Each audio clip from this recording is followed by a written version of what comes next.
Thank you, Kamala. Thank you all so very much. Mr. President.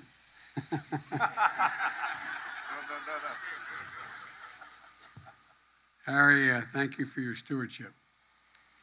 You know, here in the heart of the capital of the United States of America, the tensions and the heat of the nation are vividly on display. Dr. King stands determined and brave, looking out the promised land.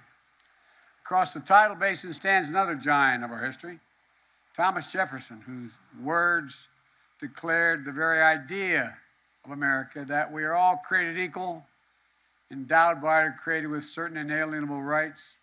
We all deserve to be treated equally throughout our lives. To state the obvious, and no audience knows it better than this one, we've never lived up to that idea. But we've never walked away from it fully. We've never walked away. In his sermon to the march in Washington, Dr. King called on all of America to live up to the full meaning and promise of our Declaration of Independence. And so, they stand here in perpetuity, in timely and timeless conversation that inspires us and challenges us, reminds us how far we've come, where we need to go, and how much longer the journey is. And it's a conversation that shapes our days and that we must carry forward. Madam Vice President, Madam Speaker, Chair of the Black Caucus, Petey, Congressional Black Caucus members, the Memorial Foundation, leaders of faith and community, distinguished guests. From here, we see the ongoing push and pull between progress and struggle over the self-evident truths of our democracy. And in our nation, we now face an inflection point in the battle, literally, for the soul of America. And it's up to us together to choose who we want to be and what we want to be.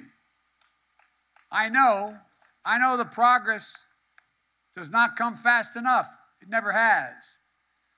And the process of governing is frustrating and sometimes dispiriting. But I also know what's possible. If we keep the pressure up, if we never give up, if we keep the faith. We're at an inflection point here. I know I've maybe overused that phrase, but it is an inflection point in American history in delivering on economic justice. For it was the dignity of work that Dr. King was in Memphis on that fateful day in April, helping sanitation workers, not only for better pay and safer conditions, but to be granted more dignity as human beings. In our time, it's about recognizing that for much too long, we've allowed a narrowed and cramped view of the promise of America. A view that America is a zero-sum game, particularly of the recent past. If you succeed, I fail. If you get ahead, I fall behind. And maybe worst of all, if I can hold you down, I lift myself up instead of what it should be. And it's just self-evident. If you do well, we all do well. That's keeping the promise of America. I've never seen a time when working folks did well that the wealthy didn't do very well. Look, it's the core of our administration's economic vision, and it's a fundamental paradigm shift for this nation. For the first time in a couple generations, we're going to be investing in working families, putting them first and helping them get ahead, rather than the wealthy and the biggest and most powerful people out there. We're investing in black families with rescue checks and tax cuts that will reduce black poverty by 34%, black child poverty by more than 50% this year. And we're aggressively, with the leadership of some of the people I'm looking at right now, combating housing discrimination to create a generation of wealth. How did every other person make it to the middle class from a working class circumstance? Just like my dad did. build equity in a house. Granted, it was small. Granted, it wasn't much. But it was enough to build a little equity. We'll use the federal government's purchasing power to unlock billions of dollars in new opportunities of minority-owned small businesses and access to government contracts. Is there any doubt that providing more people with just a little more breathing room to take care of their families, generate a little bit of wealth that they can pass on to their children, and create jobs in their communities would uplift the entire country, all the country, everyone? And as the economy recovers, we are determined and focused on rebuilding it over the long run. No one should have to hold their breath as they cross a rundown bridge to determine whether it's safe enough, or a dangerous intersection in their hometown. A nation, every American, every child should be able to turn on a faucet and drink water that's not contaminated by lead or anything else. As a nation, everyone should have access to affordable high-speed internet. Gone the days when you have to pull up to a McDonald's and sit in the parking lot with your child to do their homework when there's virtual learning going on. Dr. King said, of all the forms of inequity, injustice in healthcare is the most shocking and most inhumane. This is a once-in-a-century pandemic that's hit this country hard, and especially the African-American community. It's like you've all lost someone to the virus or know someone who has lost a loved one. 1 in 600 Black Americans have died from COVID-19. It's been reported that Black children are more than twice as likely as white children to have lost a parent or a caregiver to COVID-19, to have to experience the trauma and loss. Many of my colleagues in the Congress are working on what we have to now work on even more fervently, and that is mental health care, helping people through the difficult periods we have. It's been devastating, but we can find purpose in pain. We can find purpose in this pain. Equity is the center of my administration's COVID-19 response. The vaccination rates among Black adults is now essentially on par with white adults. In the midst of this pandemic, we're building an Affordable Care Act to extend coverage to lower health care costs for millions of Black families. We're also working to lower prescription drug costs by giving Medicare the power to negotiate lower prices. And how do you know the plan will work? Because the drug companies are spending millions of bucks to try to stop it. That's how you know. Together, we're making health care a right, not a privilege in this nation. And for the millions of you who feel financially squeezed in raising a child while caring for an aging parent, the so-called sandwich generation, we want to make elder care affordable and accessible so your aging loved ones can live with greater independence and dignity. We also want to make sure child care costs for most families are cut at least in half. No working family, if we get what you all are helping me get done, no working family in America will pay more than 7% of their income on child care for any child under 5.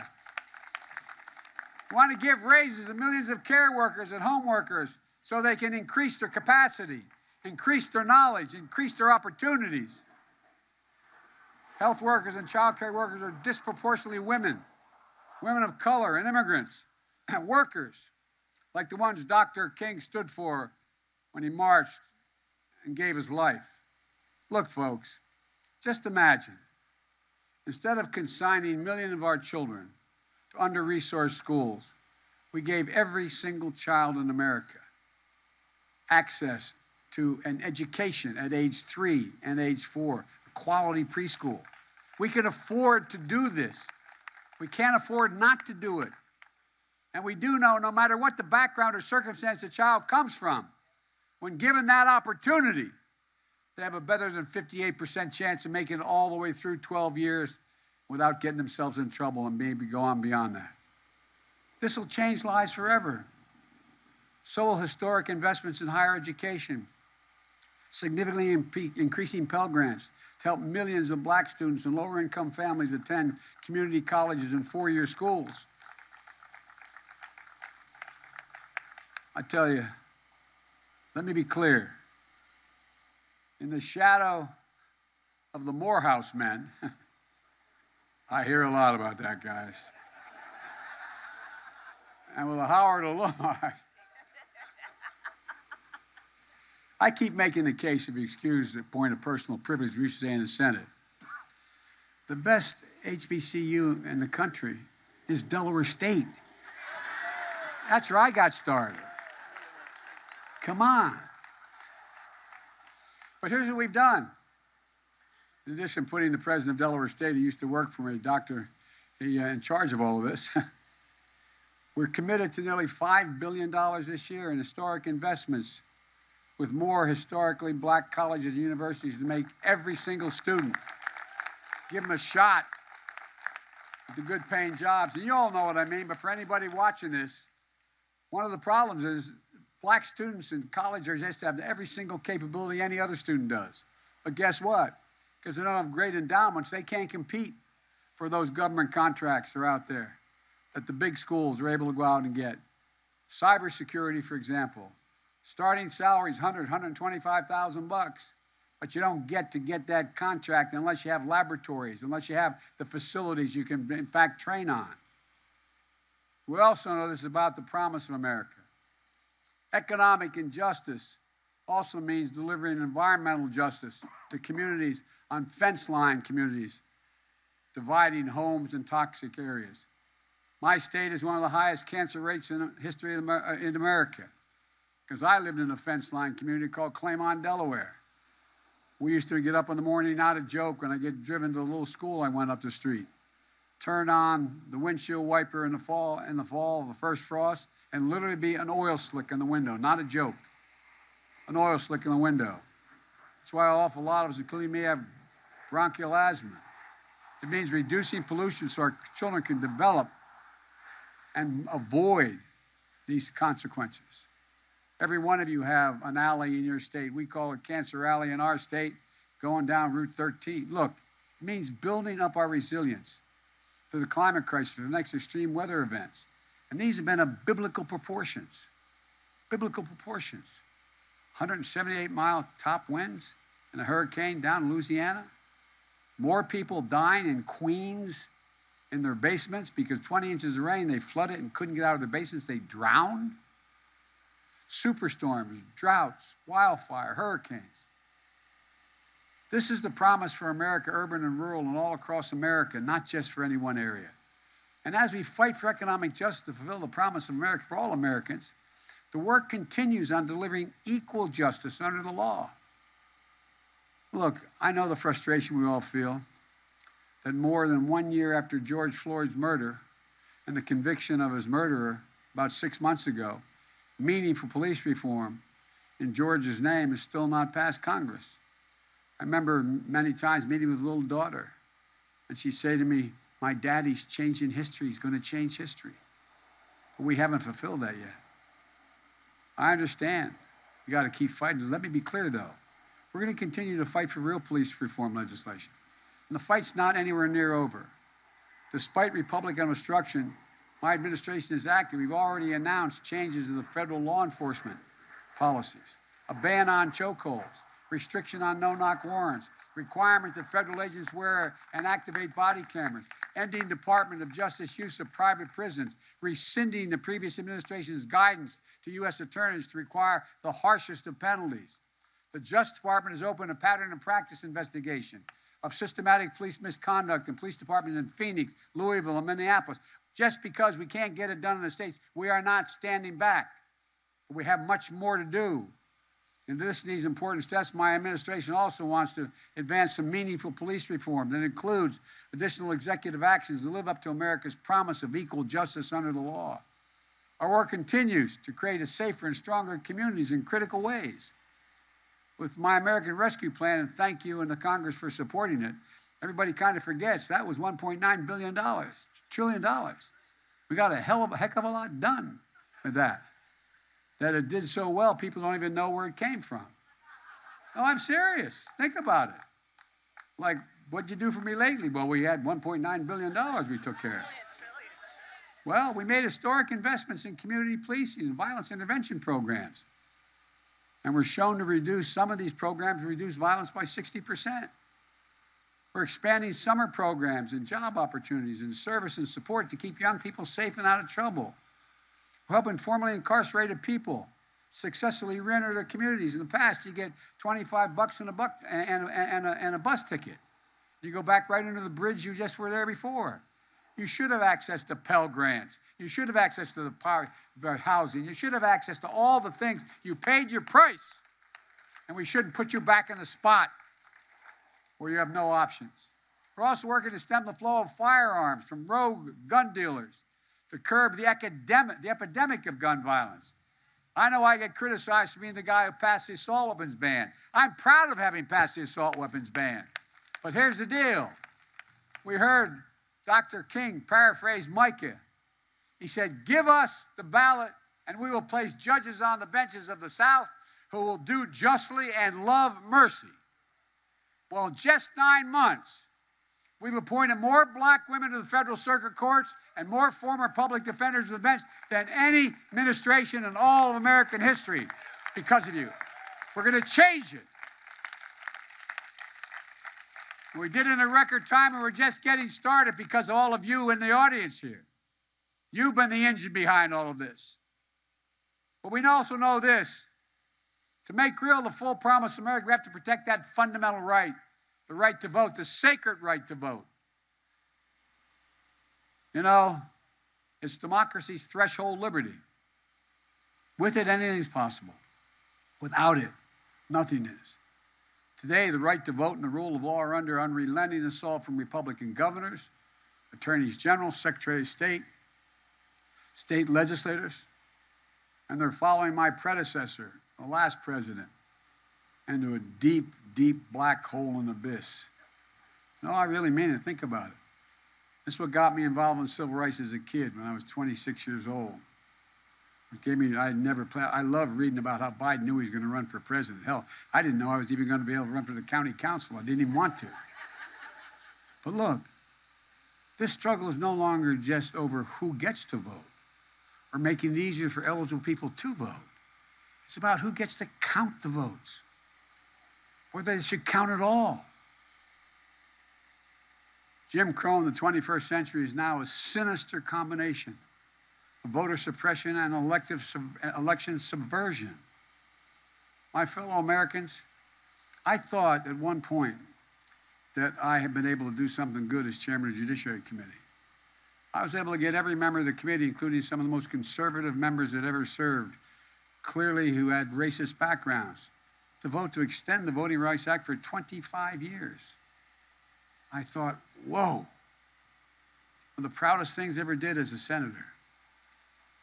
But guess what? This means that some state legislatures want to make it harder for you to vote. And if you do vote, they want to be able to tell you whether or not your vote counts. That's not happened before. They want the ability to reject the final vote and ignore the will of the people. If their preferred candidate, black or white or Asian or Latino, doesn't matter if their candidate doesn't win. And they're targeting not just voters of color, as I said, but every voter who doesn't vote the way they want. I have to admit to you, have been as a senator my whole 36-year career involved in, I've worked with a lot of folks out here in civil rights issues. I thought, man, you can't turn this back, that you could defeat hate. I thought we could actually defeat hate. But the most un-American thing that any of us can imagine, the most undemocratic and the most unpatriotic, and yet sadly not unprecedented. Time and again, we've witnessed threats to the right to vote in free and fair elections come to fruition. Each time we fought back. We've got to continue to fight back today. I want to thank Martin Luther King III for leading marches on voting rights during the anniversary of the March on Washington on August 28th. Vice President and I and our colleagues here have spent our careers doing this work.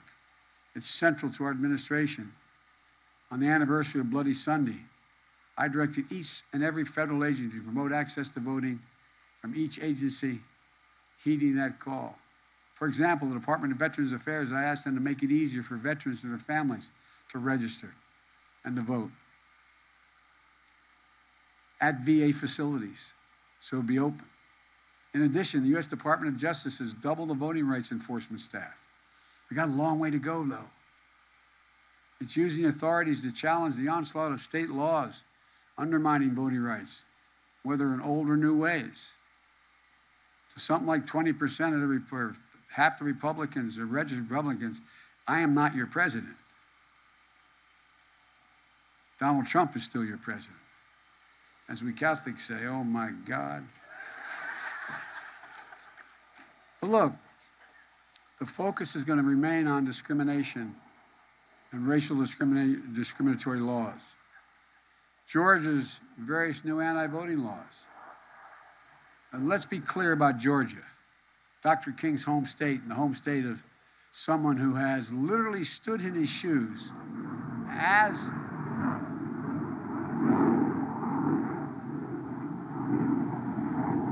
I think some of you guys knew this was the next line was coming. That's why you had the Jets come out.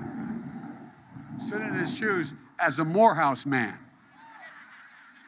That's what I keep getting from Cedric. Oh, anyway. And as a preacher in the pulpit of Ebenezer, United States Senator Raphael Warnock, the first black senator in Georgia's history. Senator Warnock won his election in the battle of ideas. He earned the trust and confidence of a broad coalition of voters in Georgia. In response of Republicans of Georgia, what was it? It's not to try winning on the merits and ideas. It's by changing the rules to make it harder for people to vote, deny the franchise.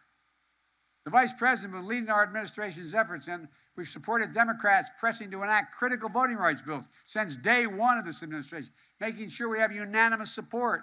But each and every time, the Senate Republicans block it by refusing even to talk about it. They're afraid to even just debate the bills in the U.S. Senate, as they did again yesterday, even on a bill that includes provisions that they've traditionally supported. It's unfair, it's unconscionable, and it's un-American. And this battle's far from over. The door has not been closed. John Lewis Voting Rights Act will soon come up for a vote, named after our dear friend we still miss dearly, but whose voice we hear every day in our hearts and our conscience. It's a law that helped lead the reauthorization, as I said, for 25 years that I served in the Senate Judiciary Committee, expanding the Voting Rights Act. Traditionally received bipartisan support. We have to keep up the fight and get it done. And I know the moment we're in. You know the moment we're in. I know the stakes. You know the stakes. This is far from over. And finally, we're confronting the stains of what remains the deep stain in the soul of the nation. Hate and white supremacy. You know, there's a tough through line of subjugation and enslaved people from our earliest days to the reigns of radicalized terror, the KKK, to Dr. King being assassinated. And through that, though that line continues to be the torches emerging from dark shadows in Charlottesville, carrying out Nazi banners and chanting anti-Semitic bile and Ku Klux Klan flags, and the violent, deadly insurrection on the Capitol 9 months ago, it was about white supremacy, in my view. The rise of hate crimes against Asian Americans during the pandemic, and the rise of anti-Semitism here in America and around the world. The through line is that hate never goes away. It never, I thought, and all the years I've been involved, I thought once we got through it, it would go away. But it doesn't. It only hides. It only hides until some seeming legitimate person breathes some oxygen under the rocks where they're hiding and gives us some breath. I've said it before, and all my colleagues here know it. According to the United States intelligence community, domestic terrorism from white supremacists is the most lethal terrorist threat in the homeland. To that end, our administration is carrying out the first ever comprehensive effort to tackle the threat posed by domestic terrorism, including white supremacy. We're doing so by taking action to reduce online radicalism and recruitment to violence. We're also disrupting networks that inspire violence and domestic terrorists by providing resources to communities to build resilience. We cannot and must not give hate any safe harbor, any safe harbor. My fellow Americans, standing here reminded of the goal of the Southern Christian Leadership Conference, which Dr. King led, and I quote, he said his goal was to, quote, redeem the soul of America. That's what's at stake here, the soul of America. And we know that it's not the work of a single day or a single administration or even a single generation. But here we stand with Dr. King to show out of struggle, there's progress. Out of despair, there's hope. From the promise of equality and opportunity, of jobs, justice, and freedom, we see Black excellence, American excellence, Black history as American history, and a defining source of the might of this nation. That's why we're here today, to renew our own courage in the shadow and the light on the shoulders of Dr. King, Coretta Scott King, and all those known and unknown who gave their whole souls to this work.